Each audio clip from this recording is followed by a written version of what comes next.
आप सभी किसान साथियों को नमस्कार। स्वागत है आप सबका फिर से एक हमारी नई वीडियो में। आज की इस वीडियो में हम आपसे बात करेंगे प्याज की उन्नत खेती के बारे में, यानी कि जो प्याज का साइज़ है उसको हम 2 गुना कैसे कर सकते हैं, प्याज के साइज़ को हम मोटा कैसे कर सकते हैं। साथ ही हम बात करेंगे प्याज पर हम अच्छी शाइनिंग कैसे ला सकते हैं, अच्छी चमक हम कैसे ला सकते हैं। साथ ही हम बात करने जा रहे हैं जो प्याज में पड़ने वाला कंद है उसको हम वज़नदार कैसे बना सकते हैं। यानी कि जब अपनी प्याज की फसल है जो 50 से 60 दिन से ऊपर की अवस्था में चलती है तो इस अवस्था में जो अपना कंद है वो बनना स्टार्ट हो जाता है, कंद का जो विकास है वो अच्छे से होने लग जाता है। तो ऐसी स्थिति में प्याज की फसल में आपको किस तरह से मेंटेन करना चाहिए और ऐसी स्थिति में आपको प्याज की फसल में कौन से फर्टिलाइज़रों को कितनी मात्रा में इस्तेमाल करना चाहिए, यानी कि प्याज की खेती के ऊपर आपको अच्छी जानकारी मिलने वाली है। प्याज की खेती के ऊपर काफ़ी शानदार वीडियो होने जा रहा है, आप वीडियो में लास्ट तक ज़रूर जुड़े रहिए। अगर आपको वीडियो पसंद आए तो वीडियो को लाइक कीजिए और वीडियो को ज़्यादा से ज़्यादा किसान भाइयों को शेयर कीजिए। लेकिन उससे पहले अगर आप हमारे चैनल पर नए हैं तो चैनल को प्लीज़ सब्सक्राइब कर लीजिए, जिससे आपको हमारी कृषि संबंधित वीडियो देखने को मिल सके। तो चलिए किसान साथियों, बिना किसी देरी करते हुए हम वीडियो को स्टार्ट कर देते हैं। तो प्याज के साइज़ को अच्छा करने के लिए, प्याज पे अच्छी चमक लाने के लिए आपको 2 मेन विशेष बातों पर ध्यान देना होगा। उसमें अपनी जो पहली बात आती है वो आती है सिंचाई से संबंधित। यानी कि इस टाइम क्या होता है, प्याज की फसल में तापमान अपना बहुत तेज़ पड़ता है, गर्मी दिन में बहुत ज़्यादा हो जाती है। इस टाइम आपको प्याज की खेती में यानी प्याज की फसल में आपको नियमित रूप से नमी बनाए रखनी है। अगर आप प्याज की फसल में नियमित रूप से नमी नहीं बनाओगे तो उससे क्या होगा, जो अपने प्याज का कंद है वो मिट्टी में टाइट पड़ने से वो दबाव मारने लग जाएगा, जिससे क्या होगा, जो अपनी प्याज का ऊपर वाला छिलका होता है यानी पर्दा होता है उस पर भी इफेक्ट पड़ेगा, वो आपको ख़राब देखने को मिलेगा, प्याज में गलन देखने को मिल सकती है। और दूसरा क्या होगा, उससे जो अपना प्याज में जब मिट्टी का दबाव पड़ने लगेगा तो उसका कंद है जो वो साइज़ नहीं ले पाएगा। तो इसलिए आपको प्याज की खेत में इस टाइम प्रॉपर नमी बनाए रखनी है। दूसरी अपनी जो इसमें विशेष बात आती है, बहुत से किसान भाई इस बात पर ध्यान नहीं देते हैं, जिससे आपको भारी नुकसान उठाना पड़ सकता है। दूसरी इसमें बात आती है अपने थ्रिप्स को लेकर। इस टाइम क्या होता है, अधिक तापमान जब पड़ता है तो प्याज की जो पत्तियाँ होती हैं उनमें हमें थ्रिप्स का अटैक देखने को बहुत ज़्यादा मिलता है। इस टाइम थ्रिप्स का अटैक देखने से बहुत ज़्यादा आपको प्याज में नुकसान उठाना पड़ सकता है। थ्रिप्स को कंट्रोल करने के लिए आपको प्याज की नियमित रूप से देखभाल करनी चाहिए और अपने प्याज की फसल को नियमित रूप से उस पर आपको स्प्रे करना चाहिए। अगर आप प्याज की फसल में नियमित रूप से स्प्रे नहीं करोगे, थ्रिप्स को कंट्रोल नहीं करोगे, तो उससे क्या होगा, जो अपनी प्याज की पत्तियां हैं उनको थ्रिप्स चूस लेंगी। यानी कि प्याज की पत्तियों में थ्रिप्स लग जाती है तो प्याज के जो पौधे में पोषक तत्व होते हैं वो उन पोषक तत्वों को चूस लेती है, पत्तियों के रस को चूस लेती है, जिससे पूरा इफेक्ट क्या पड़ेगा, जो अपने पड़ने वाला कंद है उसका जो ग्रोथ है वो कहीं ना कहीं रुक जाएगी। जिससे क्या होगा, अपने प्याज का कंद का साइज जो अच्छा नहीं हो पाएगा और प्याज पे अच्छी चमक नहीं आ पाएगी और प्याज का जो वज़न है वो नहीं बन पाएगा। तो इसलिए आप थ्रिप्स को कंट्रोल कीजिए। जब भी आपके प्याज को आपको अच्छा उत्पादन देखने को मिलेगा तभी आप प्याज का अच्छा भंडारण कर पाएंगे।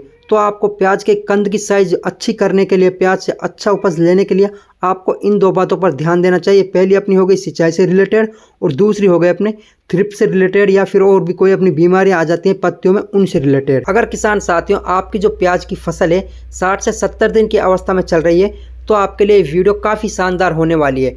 प्याज की उपज के लिए यानी प्याज की बेहतर उपज के लिए हमें इस टाइम 3 पोषक तत्वों की बहुत ज़्यादा सख्त ज़रूरत होती है। पहला तो उसमें अपना है जो नाइट्रोजन आ गया, और दूसरा उसमें अपना आ गया फास्फोरस, और तीसरा है जो उसमें अपना आ गया पोटास। ये 3 ऐसे पोषक तत्व होते हैं जो प्याज की बेहतर उपज के लिए हमें इनकी ज़रूरत पड़ती है, और आप इनका इस्तेमाल करोगे तो आपको कहीं ना कहीं अच्छा उत्पादन देखने को मिलेगा प्याज की फसल से। लेकिन इसके साथ साथ हमें कुछ छोटे छोटे सूक्ष्म पोषक तत्वों की ज़रूरत पड़ती है जो प्याज में हमें उपज बढ़ाने के लिए बहुत ज़्यादा मदद करते हैं, और इन पोषक तत्वों को आपको इस्तेमाल किस तरह से करना है उनकी भी आपको जानकारी मिलने वाली है। और वो कौन से पोषक तत्व हैं हम उनके बारे में भी आपसे बात कर लेते हैं। जैसे कि अपना बोरोन हो गया, अपना जिंक हो गया, अपना फेरस सल्फेट हो गया, अपना मैग्नीशियम हो गया, और भी अपने छोटे छोटे ऐसे पोषक तत्व हैं। अगर आप इनका प्याज की फसल में इस्तेमाल करोगे तो आपको कहीं ना कहीं अपनी प्याज की फसल से ताबड़तोड़ उत्पादन मिल जाएगा। अब हमारे बताए अनुसार अगर आपकी प्याज की फसल में इस अवस्था में आप इन पोषक तत्वों का इस्तेमाल करोगे तो आपको बेहतर रिजल्ट मिलने वाला है और आपकी प्याज की फसल में आपको ताबड़तोड़ उत्पादन मिलने वाला है। जो ये अपने छोटे छोटे सूक्ष्म तत्व होते हैं, इनसे क्या होता है, जो अपने प्याज का पौधा होता है उसका पूरा भोजन बन जाता है। जो अपना प्याज का कंद होता है उस पर अच्छी शाइनिंग आ जाती है, उस पर अच्छी चमक आ जाती है, और साथ ही साथ जो अपने प्याज का कंद होता है वो आपको तगड़ा देखने को मिलेगा, मोटा देखने को मिलेगा और वज़नदार देखने को मिलेगा।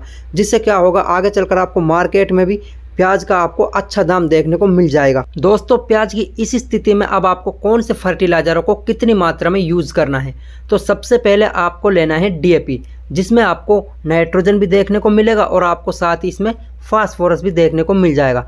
तो आपको प्रति एकड़ के हिसाब से 40 kg आपको DAP लेना है।